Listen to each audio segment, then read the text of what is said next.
was an Unspoiled Network podcast.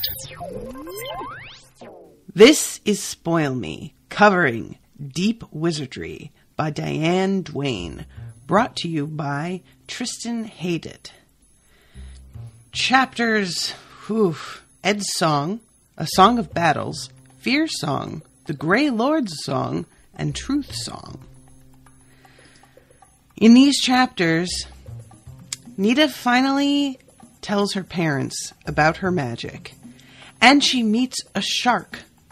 And the shark is probably the least scary of those two things. Welcome to Spoil Me.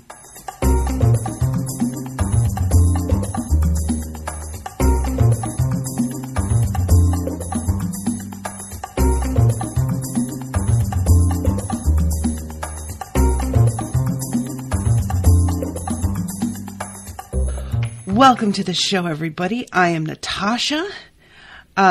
These chapters were really engrossing, guys. These were some really good ones. I have said it time and time again, and I will continue to say it until I am blue in the face. One of my favorite tropes is people's side characters suddenly finding out the truth about them when they've been trying to keep something secret. This is true of any sort of superpower show, any show where there's literally anything going on that a bunch of main characters have had to keep secret from wives, parents, whatever. The reveal is my jam, because there is a lot of predictability to the way that people react to things, but that idea of being predictable really applies to, like, once somebody has thought things through. How someone reacts in the moment to the shock of being told something that they think is either impossible or completely out of character for the person they thought they knew or whatever, that is something that you can play with a little bit more as a writer, and you can make it either a really funny moment, a really upsetting moment, a really frustrating moment. And what Diane Duane has chosen to do with this scene is make it a little frustrating in a way that seems incredibly true to human nature.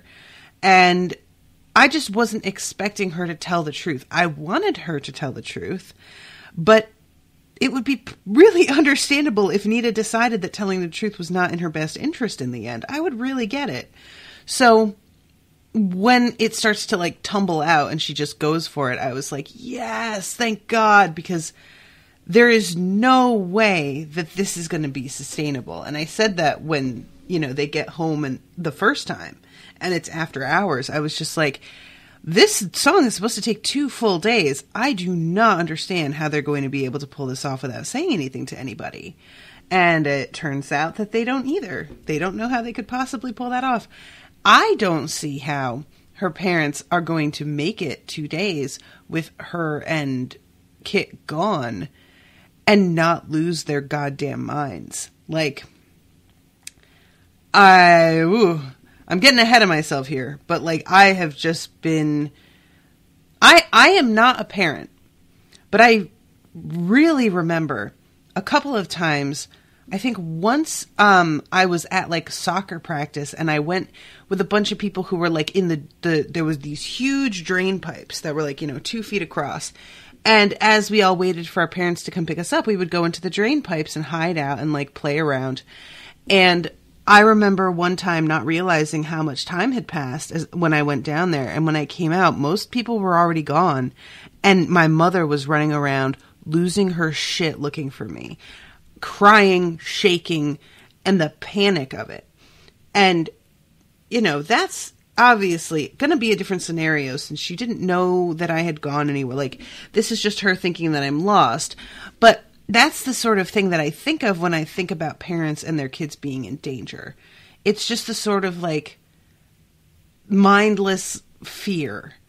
And even if you are aware of what they're going to do, that doesn't exactly help, does it? I don't know how parents deal, for example, with sending their kids off to war, when they enter the military.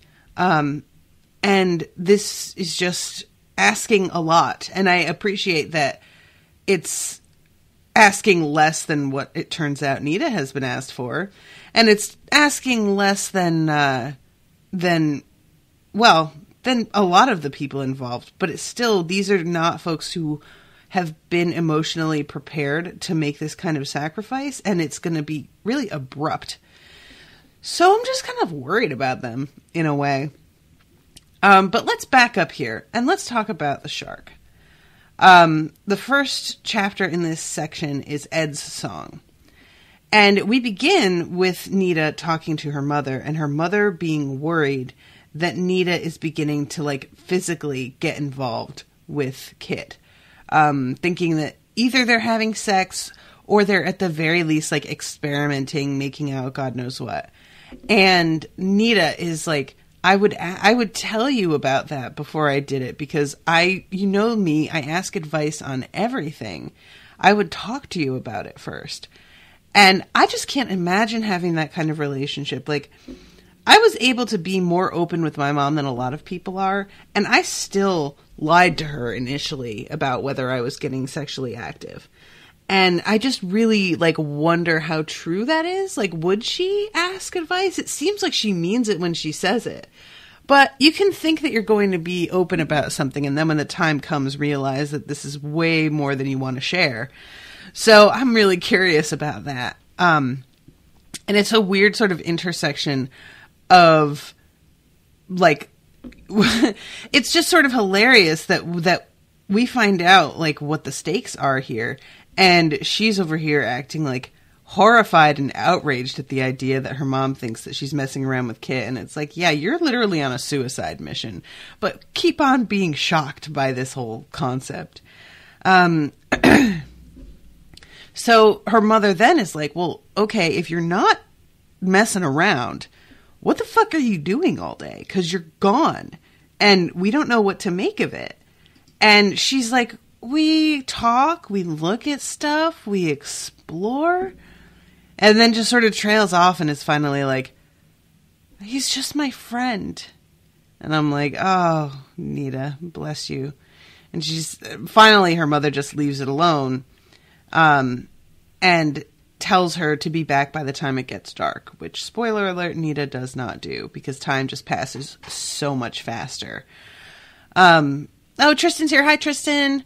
I apologize, Tristan, if there was any confusion. I accidentally canceled this like broadcast on the calendar from my pocket, and I could not figure out how to undo it. I don't know if any of you have ever had that, but if you have thin pockets and like your body heat goes through them, sometimes you can like push things. And I checked my calendar and left my phone open and popped it into my pocket. And then when I pulled it out later, it was like, you canceled this event. And I was like, no, I didn't. And I tried to undo it by saying, yes, I'm going. And it did not change it. So I couldn't figure it out. So anyway, Nita, like kind of is awash in guilt by the time that she gets down to the beach. And Kit initially is a little irritated with her for being late, but then he sees her face and is like, is everything all right? And she says that her mother's getting suspicious, but even at this point, it doesn't seem like she's seriously considering telling her mother the truth. So they do their deal where they turn into whales. They have to leave their bathing suits on the shore. And I kind of expected that to play into things a little bit. I wondered if her parents were going to find their suits and like think that they were skinny dipping or something, which would certainly play into the idea of wondering if they're sexually active. But thankfully, that is not a thing. So this whole meeting is so weird because it turns out that the next person that they're going to see is the pale one. And he is a shark that, to put it baldly, he's gigantic, he's super scary, and is really unimpressed with these two humans. Like, it's the attitude that Ed, as we wind up calling him, has is one of amusement, the kind of amusement that you have when you know that you can crush somebody in like a second and it would cost you nothing. And the description of it, because of course, Nita's thinking, oh yeah, he's a shark. Like, he's going to be about yay big. He's like, she has this concept of who she's going to meet in her head before she sees him. And then she sees this thing coming at them out of a blood cloud. Which is the most dramatic, like, I'm going to read this to you guys.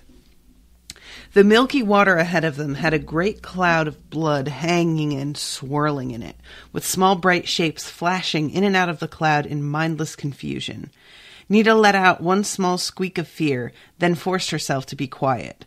The sound came back, though, and told her that inside that roiling red darkness, something was cruising by in a wide curve. Something nearly Kit's size. She backfinned to hover in the water, glancing up at Kit. So here comes this dude, Ed. And Nita's first thought when she sees him is, impossible. No mere fish could be that big. But this one could. Nita didn't move. With slow, calm, deadly grace, the huge form came curving toward them. Nita could see why Sri had said this creature was a good candidate for the title Master Shark, even if the original had lived 10,000 years ago, when everything was bigger. The shark was nearly as long as Kit, from its blunt nose to the tip of its tail's top fin, no less than 90 feet. Its eyes were that same dull, expressionless black that had horrified Nita when she'd watched Jaws. But seeing those eyes on a TV screen was one thing.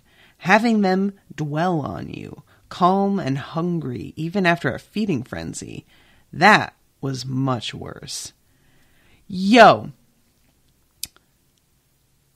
90 feet long? 90. Excuse me? I'm looking this up right now. And I'm not saying that if this isn't something that can really happen, I don't think this book is any good. No, I'm just genuinely like, how does that even look? Like, my brain cannot process the concept of a shark that size. A whale? Yes, that I can obviously. But a shark is so much. There's just this primordial fear that comes with the idea of a shark. That's the only word I can think of. This deep gut level instinctual terror. Because a shark is a killing machine. That is what it is. You know, that it swims and eats and makes little sharks. And that's all. Oh my God. So there's a YouTube video of a 6-meter tiger shark. Which I don't know if this is real, but it's giving me an idea, and it's more than I can handle. Y'all, I mean, I have to admit that the fact that Nita doesn't just transform back into her human self out of pure panic and try desperately to get away the instant that she sees this guy, that's pretty fucking balls. That's admirable right there. Because frankly, I cannot imagine. I would lose my mind. So this whole introduction it's very drawn out and very dramatic, but it doesn't feel like she's overdone it at all. Because once you find out what you're dealing with, you're just like, oh Jesus, thank you for easing me into that, because I don't know if I could have handled it. And yeah, Nita has to really struggle to keep herself calm, because she has this instinct that like letting him see that she's upset is a bad idea. And that's also something that Sri had like warned her of. It was just basically like, keep your emotions under control. And then I love when he first speaks. When he spoke at last, there was no warmth in his voice, none of the skin-stroking richness she had grown used to in whale voices. This voice was dry, interested, but passionless. and though insatiably hungry, not even slightly angry or vicious, the voice destroyed every idea Nita had of what a shark would sound like. Some terrible malice she could have accepted, not this deadly equanimity. "Young wizard," the voice said, cool and courteous. "Well met." Yo, though, if that's not the truest thing.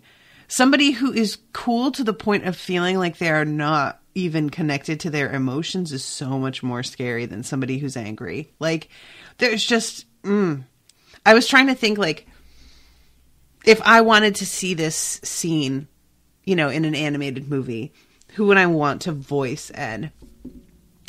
And all I could think was somebody like, maybe, Benedict Cumberbatch, because he does a really good detached voice when he's like Sherlock. Something that's like kind of cultured but cold also. I don't know, but that's not like exactly satisfying. I was just trying to think of an actor who could give this sort of, but yeah. So if you guys come up with any casting ideas, let me know. And yeah, this introduction goes as well as it could, I guess.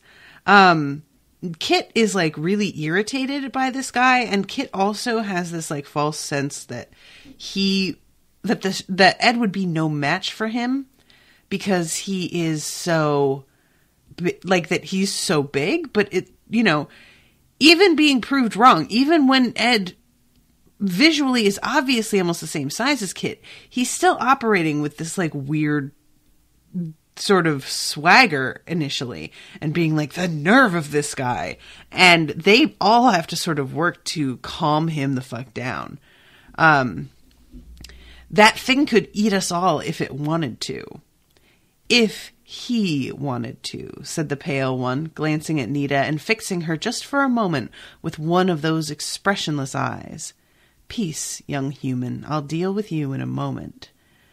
And so he wants to know about what happened with the sharks that they like struck down, and the fact that they did not kill the sharks, which it turns out was really, really lucky because he could have taken his retribution right here, right now. And there's not a goddamn thing they could have done about it. And it finally ends with him agreeing to do the song. As he sort of like taunts Nita a little bit. He taunts her about being scared.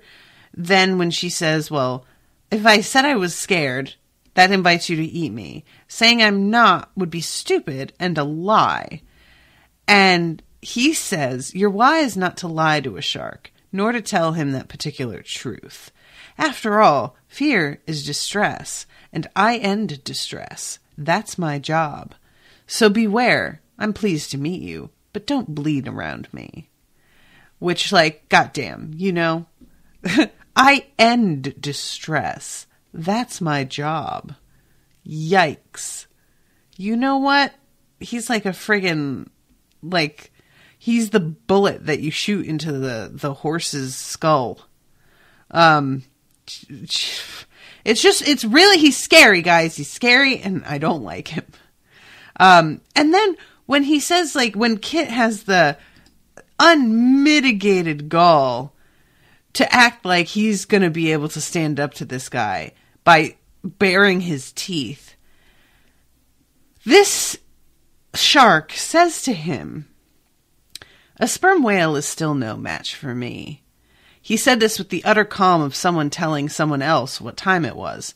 I would not make 3 bites of you as I would with Nita. I would seize your face and crush your upper jaw to make myself safe from your teeth.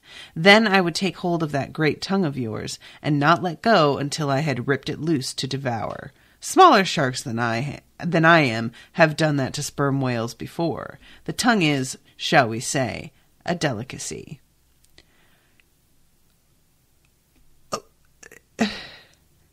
That is some fucking Stephen King shit right there. That is monstrous. Oh, I'm just going to rip your tongue out and eat that first, probably after I crush the entire rest of your face.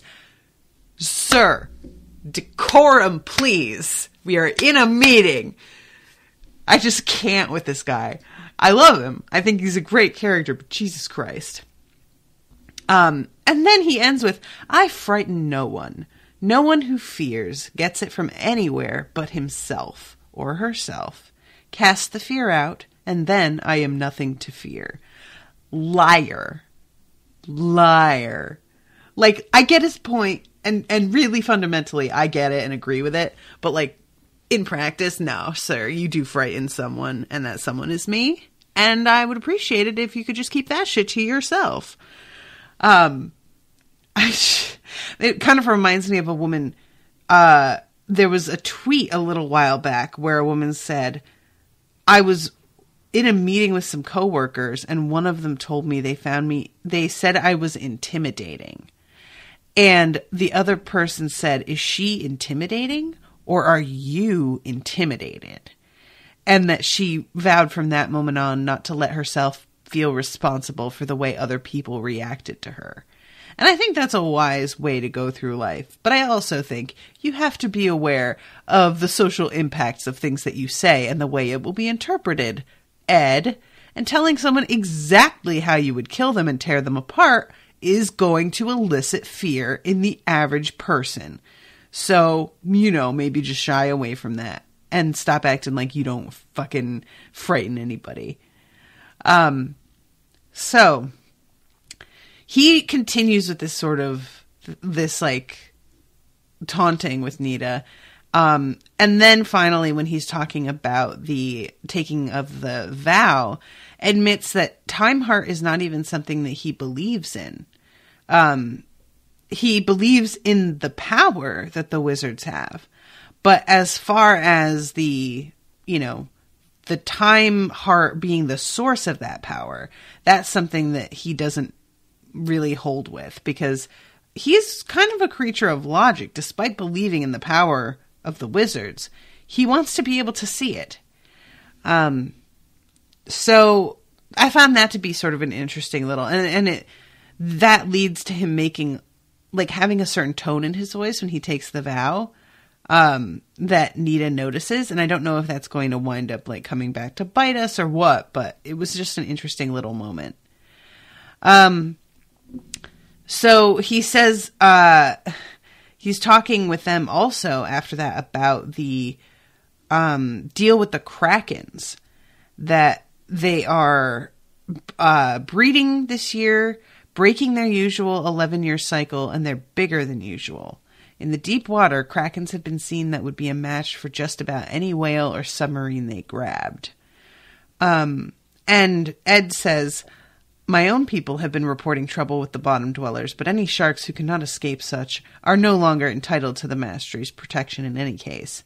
At any rate, I pass this news along as a courtesy to you warm bloods, by way of returning the courtesy done to my people after your accident.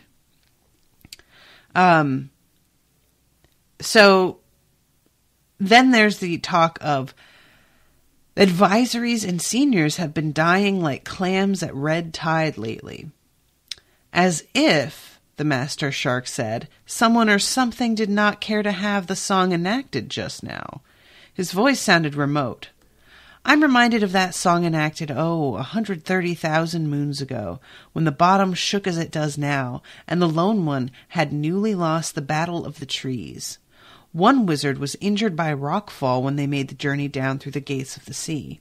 And when they began singing properly, first the killer, then the blue, lost control of their spells at crucial times. You know the moment, Sri, when the mock battle breaks out among the three parties, and each one tries to force the others around to its way of thinking. And what wound up happening here is that this fucking song went bad and it sank Atlantis. That's what happened to Atlantis, which I really enjoy this little revelation. And I really enjoy the way that it's that Atlantis is first mentioned, because it's called by name later. But here it says there was a landmass, a great island in the middle of these waters. Surely you know about that country since your people named the ocean after it. That island was drowned. There were humans on it. Millions of them died when the island sank. As for the rest, eating was good hereabouts for some time. The species of my mastery prospered. I'm not going to lie to you guys. Atlantis is such a crazy, blip in our collective understanding of the history of the world. It's one of those things that it seems like there's so much to support that it was real. And then you're like, but was it really? And it's brought up in so many different mythologies as having whatever is going on in this book is responsible for the fall of Atlantis, And I am weirdly obsessed with the idea of Atlantis and what the hell happened there. I'm not going to get too sidetracked on this, but it makes me kind of want to go and find books on the subject and read them and pour through them to try and figure out any clues, because what a weird thing to have the whole, the idea of an island that just vanished, that so many people sort of seem to agree did exist, but it's still not quite, and then have it pop up in so many different books and movies and TV shows. It's just such a strange legend. But yeah, he says that all of the wizards that were there could not stop what happened. They tore straight through the first level of land under sea, the crust, I think the two-leggers call it, and right down to the mantle, the molten stuff beneath. The whole island plate on which Apollone, which is the name of Atlantis in their speech, stood, was broken in pieces and pushed down into the lava of the mantle, utterly destroyed. The plates of your continent and that of Europe have since drifted together over the island's old location, covering its grave. But even after the downfall, there was trouble for years, mostly with the atmosphere because of all the ash the volcano spat into the air. It got cold and whole species of land creatures died for lack of their food. It was thousands of moons before things were normal again. So we tend to be very careful about the song, lest the sea become the land and the land become the sea. So, yeah, that's really fascinating to me. And also, high stakes. That's some high stakes games we're dealing with here, And also, I should mention that when Nita thinks to herself, what kind of creature could hear the sounds of simple distress at a distance of 200 miles and more, Ed hears her thought. Only a dead shark could avoid hearing that thought. Well, if you weren't frightening enough already, Ed. Jesus Christ. And they are informed at this point that it's getting dark and they have to head home because obviously they're already in trouble. And they start to go when they get surprised by a bunch of krakens. These krakens were clearly sent by somebody. This whole thing is so weird and surreal. They are gigantic, of course. She describes their tentacles as being the size of telephone poles, which is just insane. And Kit goes in on these motherfuckers and kind of enjoys himself. Nita also goes in, but is much more frightened as she's doing it because she's smaller and just not, she's not quite as built for biting as Kit is, I think. And he makes this crazy battle cry that is incredibly unnerving to her. And eventually Ed comes in and he just swallows one almost entirely. There's little bits of tentacles floating around, of the tips of them that got cut off. But otherwise, the entire fucking thing was swallowed in one gulp, which is just very satisfying. And this is the kind of shit that I really want to see, on the big screen. A fourth kraken came for her. Nita saw And Ed broke his circling pattern to dart in and slash, then curve away. Again and again he feinted. Again and again his teeth tore until the Kraken was reduced to a tattered screaming storm of blood and ink and flailing tentacles. Yikes. The Kraken had been about the size of a station wagon. All right, that's not terrifying. Eventually, they managed to get away, but Ed is kind of hanging back, and when he winds up catching up with them, he tells them that one of them was in pain because he was going to be returning to the depths without his purpose fulfilled. So I ended that pain. Purpose? Kit said. Surely you don't take that attack for an accident, young one, Ed said, any more than the shaking of the sea bottom these days, or the ill chances that have befallen Sri's people have been accidents. So, yeah, this, winds up with, Ed sort of being like, by the way, I'm really not on either side. He says, I pay no allegiance to anyone in the sea or above it. You know that. Or you should. I am the unmastered. I alone. The encounter Sri and Emnu had with the ship that eats whales was doubtless the lone one's doing. It has many ways to subtly influence those who live. As for the sharks, they did according to their nature, just as you do. Do not presume to blame them. On the other flank, however, my people have only one master. If the lone one has been tampering with species under my mastery, then it will have to deal with me. Yo! I want to see the lone one deal with Ed. Let's see what happens. Because, one could say, well, what if he got a hold of Ed and turned him to the dark side? And that would be terrible. And yes, it would. But I'm going to just pretend I didn't think of that. So, they do the witnessing to him taking the pledge.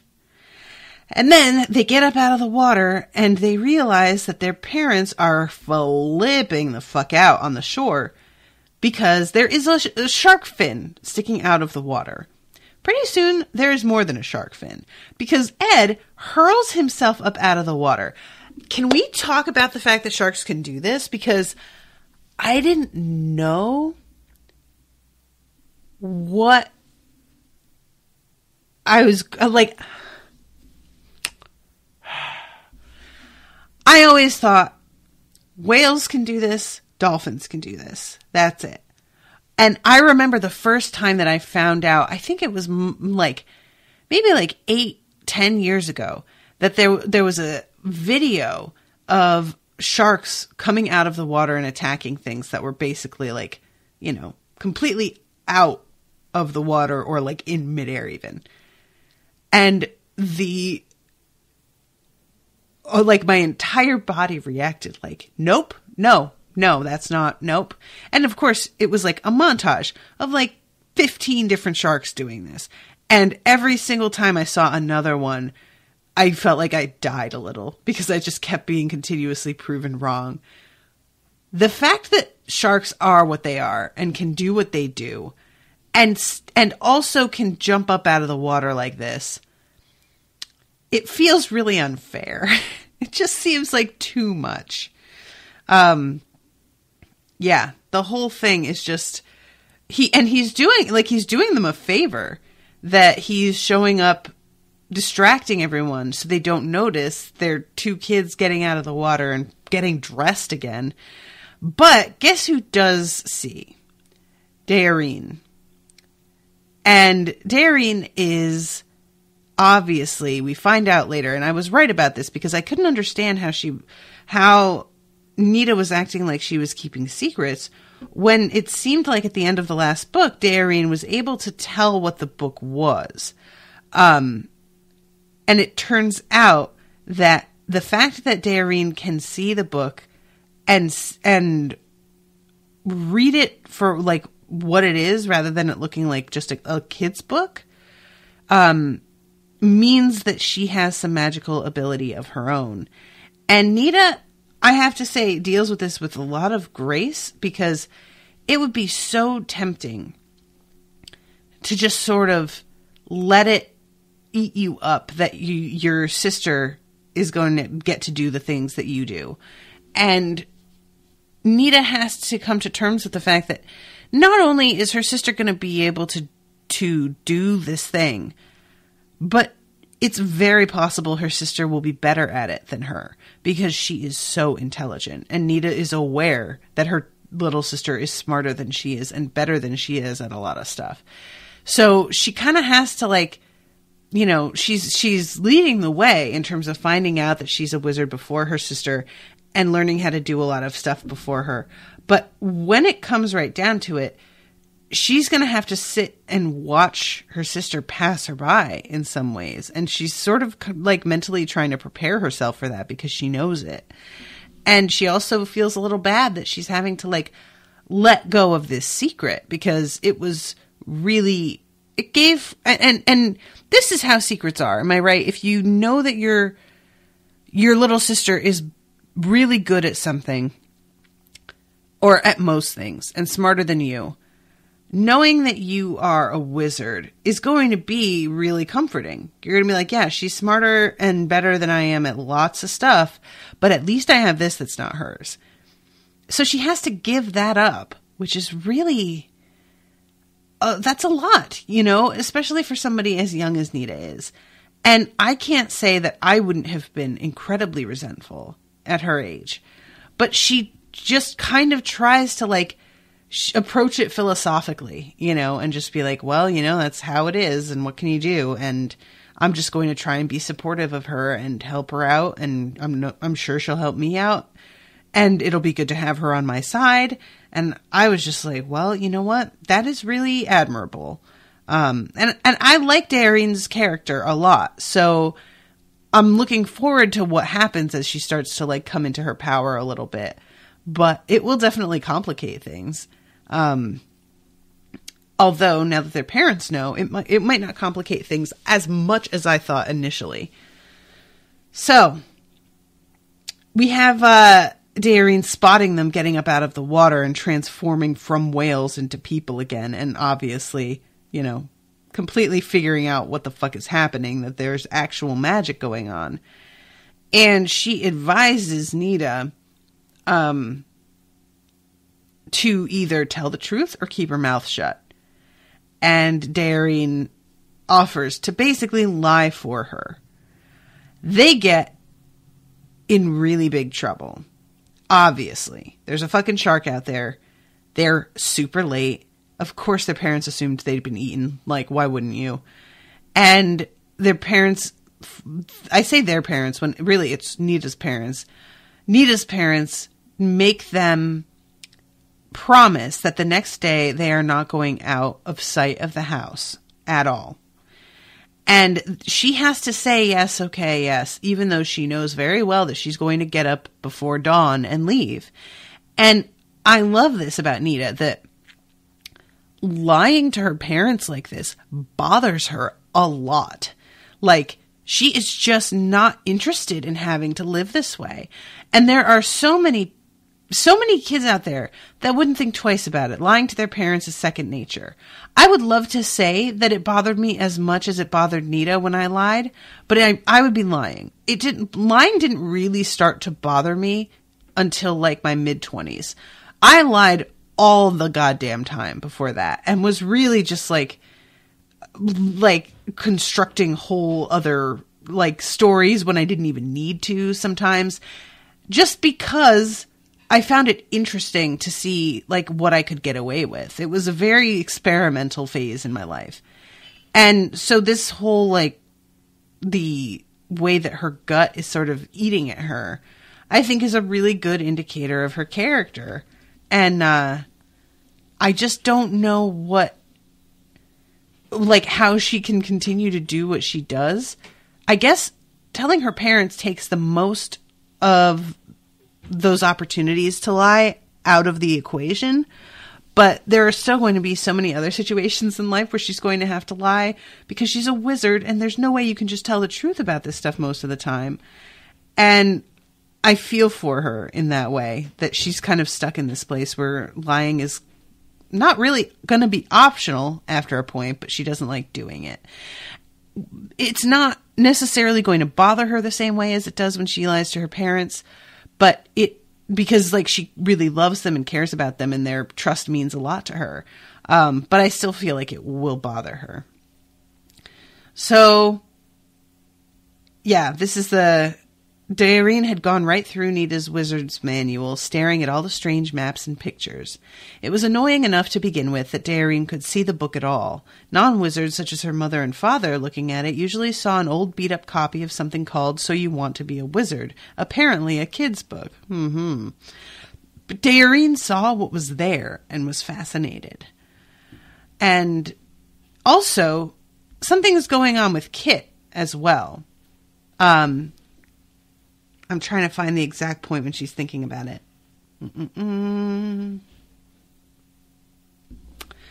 I'm trying to find the moment, but I can't. But there's something like she's feeling. Oh, here it is. He just wasn't himself in the whale sark. When he's in his own skin, she told herself fiercely, he's fine. But she couldn't quite make herself believe that. His look, his stance, were too different in just the past day or two. She had thought that having a best friend at last would be great fun, and she and Kit had enjoyed each other's company immensely in their first couple months of wizardry after the terror and sorrow of their initial encounter with the art had worn off a bit. But sometimes things just didn't work. Kit would get moody, need to be by himself for days at a time, or he would say sudden things that Nita thought cruel, except it was Kit saying them, and Kit wasn't cruel. She knew that. So I'm kind of wondering if Kit has like a bit of depression or maybe a little bit bipolar disorder or something going on where he like has downturns, if that makes sense, if he has like depressive episodes. And if that's being exacerbated by the magic, I don't know how that would work, but it's a whole other level of worry because I'm already worried about these kids, obviously fucking turning into whales and going to sing this song in the depths of the ocean to save the world. But the fact that we now have to worry about Kit outside of the ocean, oh man, I just really could do without that. It's a lot. It's a lot. And so she's reading the song and the way that it goes. The names of the 10 lords of the humors: the singer, the gazer, the blue, the sounder, the gray lord, the listener, the killer, the wanderer, the forager, and of course the silent lord. I have to say something right here. I don't know what it is. This is the Kindle version of this book. I downloaded it from Amazon. It is riddled with typing errors.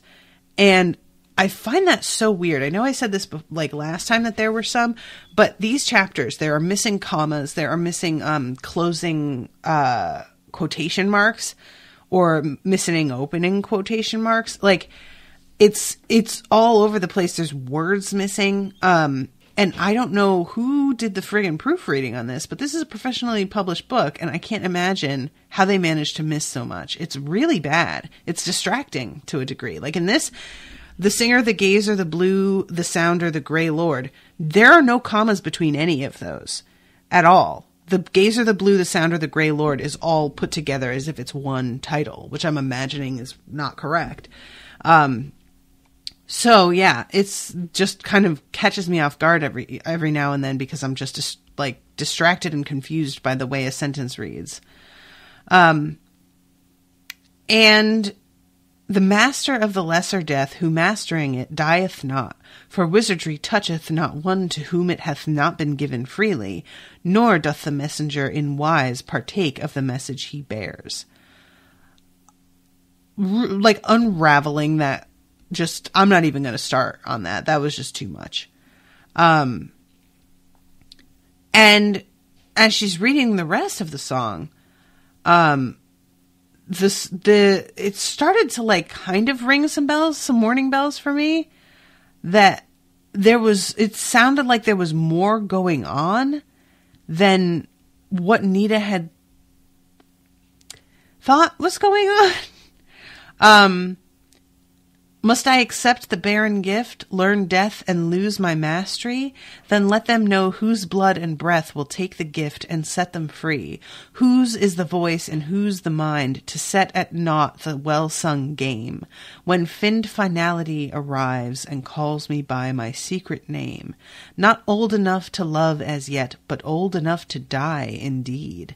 The death fear bites my throat and heart, fanged cousin to the pale one's breed.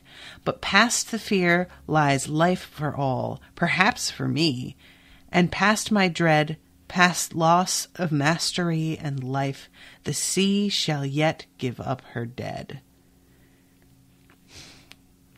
This girl reads that and then thinks, glad that wasn't me back then. I could never have pulled that off. And I'm like, girl, how are you not seeming to absorb what that's saying? What? But, why would you? Because nobody's acting like this is so... I understand what Sri says later when she's like, I asked you if you really wanted to do this. I asked you if you knew what it meant. I asked you all of that and you agreed. And I'm like, yeah, but Sri, come on. Like, really? It felt like Sri just wanted somebody to agree to this and was willing to, like, let them corner themselves by taking the vow. Like, I'm not trying to ascribe too much blame to Sri. Don't get me wrong. Like, Nita should have looked into this a lot more than she did before she blindly said yes. But Sri, it feels like, was perfectly willing to let the uncertainty hang there if it was to her advantage. So, yeah. So, she sneaks out of the house, and they turn into whales, and Ed is there again, which she did not expect. And they're talking, she and Ed. He's a little annoyed because she did not greet him. And she says, finally, good morning, Ed. And he's like, oh, really? You're bold. And the boldness comes from distress. So beware, lest I be forced to hurry matters, so that we should have even less time to get acquainted than you seem to desire. That was something I was meaning to ask you about. The distress business. You said it was your job to end distress where you found it. You are wondering who gave me the job, Ed said. Perhaps it was the sea itself, which you wizards hear speaking to you all the time. Doubtless you think the sea would be too good to assign a whole species to nothing but painful and violent killing. If you think so, look around you, sprat. The ocean is full of weaponry as effective as my teeth. Poisons and spines, snares and traps and claws that catch are everywhere. We all have to eat. And she says, but you enjoy what you do. And he's like, yeah, I do. Because the ocean made it so that this was my job, and then made it so that my job was pleasurable to me rather than a torment to me, which I think is a smart way to design someone. What do you think, genius? Which I really found hilarious. Like, he says it much more eloquently than that, but honestly, when you come right down to it, why would you make a killing machine that doesn't enjoy killing? Come on. That doesn't make any sense. So, yeah, he's right on that. And he says, would it help if I decided to be miserable? No, I suppose not.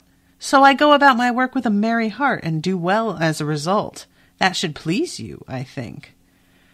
I'm delighted, Nita sang under her breath. For spells work best, you wizards tell me, when all the participants are of light heart and enjoying themselves. I'll certainly enjoy eating you when the time comes round. Ed, that's not funny. It isn't, said the master shark, looking at her. Nita stopped swimming, letting herself coast for a moment. There was something odd about the way he'd said that. Ed, what was that crack supposed to mean? The silent lord is pleased to jest with me, he said. Ed, distress, sprat, have a care. Ed, she said slowly and carefully, Are you trying to say that you're actually planning to eat me sometime soon? The day after tomorrow, said the Master Shark in perfect calm, if we keep to schedule. You seem surprised. Why? It took Nita a few moments to answer, for her mind was boiling with sudden memories. Sri's great relief when Nita agreed to participate in the song, her repeated question to Nita about whether she was sure she wanted to do this, the Blue's silent, sad appraisal and approval of her, Sri's remark about the Silent Lord's contribution to the song being the most important part of any celebrant, and the wording of the celebrant's oath itself with its insistent repetition and the line that Nita had been so sure was ceremonial, and I will blend my blood with theirs should there be need. I thought it was just sort of a play. Indeed not. There's always blood in the water at the end of the song. I am no wizard, but even I know that nothing else will keep the lone power bound. Nothing but the willing sacrifice, newly made by the celebrant representing the Silent One, by a wizard who knows the price he is paying and what it will buy. So, she's Christ. Let's just say it, right? Willingly sacrificing herself for the sake of other people, basically. There has to be a way out of this. There has to be some alternative, because I do not believe that friggin' Nita dies in this book, but I, for the life of me, cannot figure out what it could be. She's made an oath, and unless they find a replacement, then that's what she's doing, and who's going to want to do this unless it's somebody who's already dying, somebody who's, on the edge of death or I don't know what. But in general, the people who are willing to do this sort of thing are few and far between. So I'm not going to hitch my wagon to the idea that she finds a replacement. Maybe she does it and she comes back to life. Maybe just her whale form dies and she herself is fine. I don't think that really is how the magic works, but I don't know. But yeah, she starts flipping out. And Cerise says, "You said you knew. You should have made sure I knew what you were talking about. Why? You're a more experienced wizard than I am. You went into the other worlds. I warned you. I make sure you know what you're doing before you get into this, but you went right ahead." So yeah, this whole thing takes up pretty much the rest of this chapter of just her not knowing what to do, how to handle this. It's really sad and shocking because I, of course, didn't see this coming. Once she started to read that other section, it sounded like it to me, but she dismissed it so easily that I was like, okay, I guess it's symbolic. So then they go and meet the other whale, the Grey Lord. This whale is a bitch. Now, don't get me wrong. This whale has reason to be a bitch, but she tries to hit out at Nita immediately, acting as if there's really good reason for her to do so, when in fact it's flimsy at best. And when Nita tries to be like, listen, I'm a wizard, and if you start to mess with me, and she hits her, calls her first a spy and a murderer, and then the sperm whale spell hit her with an impact that made the displaced water explosions of Kit's shape changes seem puny. Nina was thrown backward, literally head over tail, thrashing and struggling for control as she swore at herself for being caught off guard. The spell was a simple physical violence wizardry, as contemptuous a gesture from one wizard to another as a slap in the face. And Nita loses her shit, redirects that power, and then aims it at this whale tenfold, and is like, this sperm whale is thrown backward, way, way far back, and then tries to come at them and is like, I had a reason to do this, and blah, blah. It turns out what happened is this sperm whale's calf was killed by whalers, and she hates humans because of this, which I think is totally fair, to be honest. I'm I'm going to call her Aerie for the sake of it, because her name is a little bit tough. Aerie is initially completely mistrustful, and then when it turns out like that Nita's going to be the one that sacrifices herself, she says something like, "Oh, did you trick her into it?" Which isn't exactly what happened, and I don't feel like what Sri meant, but it sort of feels true. And she is also annoyed at the fact that Ed is on their side, because the humans hunt sharks as well, and she feels like he should be feeling the way that she is feeling. But yeah, he's like, "I don't take sides. That's not how this works. If I sing this song, it is for the same reason that I have sung 100 others, for the sake of my mastery and because I am pleased to sing. You had best put your distress aside and deal with the business we've come to discuss, lest something worse befall you." So I'm going to jump ahead a little bit here because I'm almost out of time and I have another broadcast at 12:15. So I can't really afford to go over.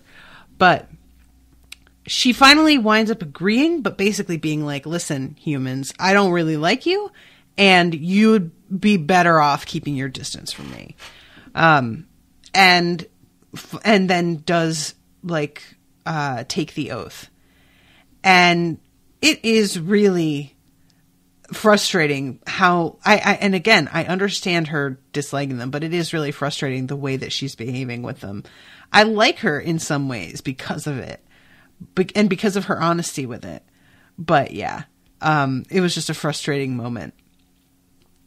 And it turns out that Aerie really should have been the apprentice of Sri's master rather than Sri. But Sri says that her master refused her requests to study with him several times. So I'm wondering if there isn't some like darkness that he spotted there that he didn't want to be responsible for, or what. So they go into the house and her parents are sitting there waiting, dead quiet. Anybody who has been out too late and come home and known that their parents were going to be up and waiting for them, they know the feeling, right? It's the worst. You go in and the whole place is just, yeah. So she goes in and finally caves and just is like, "All right, I'm going to tell you the truth." And tells them that she's a wizard. Of course they don't believe her. Kit actually levitates. And her dad is like, "Well, you've obviously hypnotized us." To which Kit is like, "Fucking, what are you talking about? Of course I didn't hypnotize you. When did I have a chance to do that? I just walked in." And finally, they take their parents out on the beach and do this really complex magic where she does all this math, which I really want to register again how unimpressed I am that magic takes all this math, because I don't care for math and I really don't want to have to take this into account. And it took me a minute, but they get transported somewhere else, and do you know where they are? They're on the fucking moon. They're on the goddamn moon. What? There are so many things you could do to prove that you're a wizard. And they had to go with the showiest goddamn thing I could ever imagine. You took your parents to the moon. And you didn't warn them. And Kit's like, "Be careful because you weigh 1/16 what you do at home. And you could just bounce right out of this circle and then things could go really bad." And I'm like, maybe say something before you transport them to the fucking surface of the moon about not moving and everything because of this before you go. But then you would lose the drama of the moment when they realize where they are. And her mother is crying and her father is in disbelief, but they finally sort of recognize that this is actually happening and true. And then comes well, even if you are wizards, we're your parents, and you are fucking not allowed to just go out and try and save the world because you're children. And they have to put it in the baldest possible terms, which is to say, so what you're saying is that you would rather we are safe and let millions of other people die.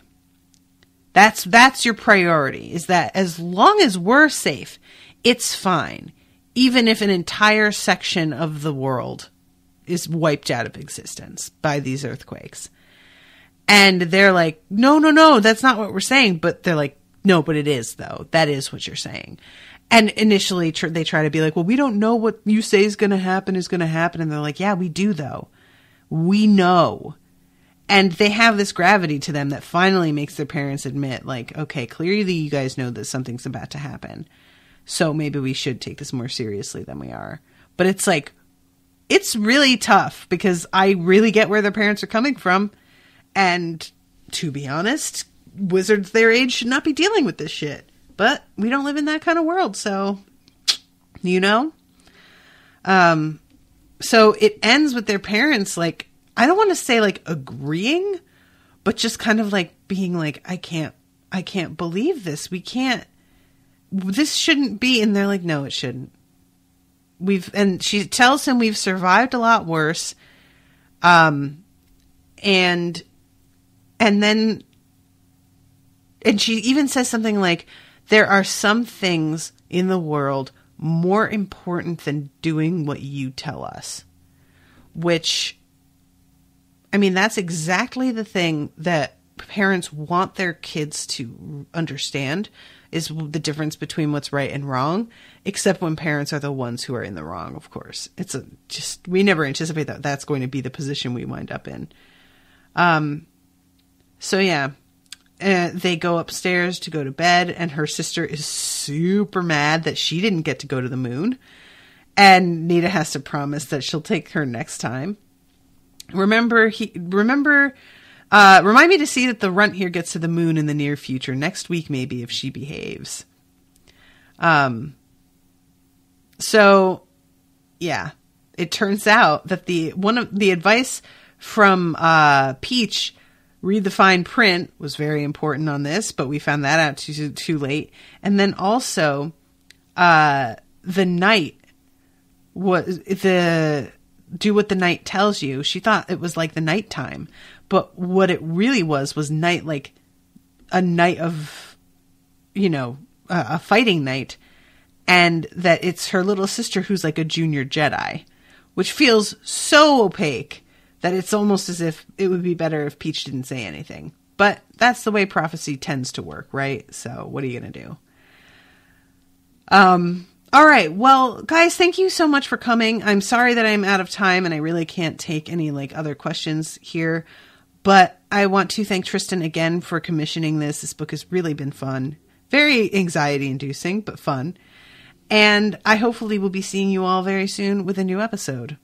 I'll see you soon with the next chapters of Six of Crows, which I'm going to be doing with a partner, with Liz Brindle this time. So if you guys want to come back for that in about 10 minutes, please do. And I'll be seeing you. Toodaloo, motherfuckers.